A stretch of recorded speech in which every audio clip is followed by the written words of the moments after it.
بسم اللہ الرحمن الرحیم۔ اللہ کی تلاش۔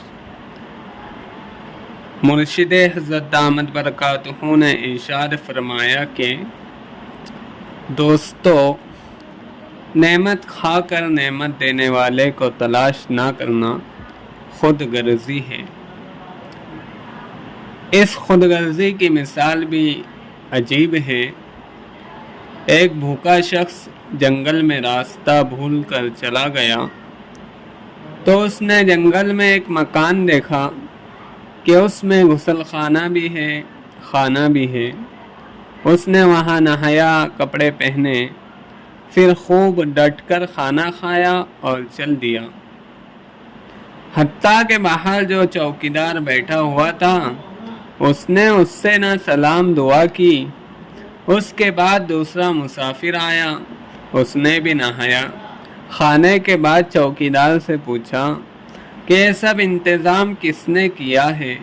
آج اگر مجھے کھانا نہ ملتا تو شاید میں بھوک سے مر جاتا۔ مجھے اس شخص کا پتہ دو، میں اس کو سلام کرنے جاؤں گا۔ چوکیدار نے بتایا کہ فلاں جگہ رہتے ہیں۔ اب بتاؤ ان دونوں میں کون خود غرض ہے، پہلا یا دوسرا؟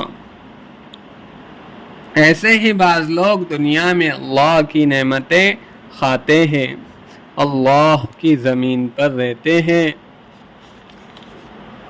اس کی زمین سے فری میں رزق حاصل کرتے ہیں، اس کے چاند سورج سے روشنی اور گرمی حاصل کرتے ہیں۔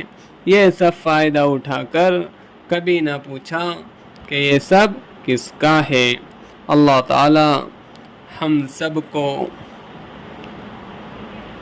عمل کی توفیق عطا فرمائے۔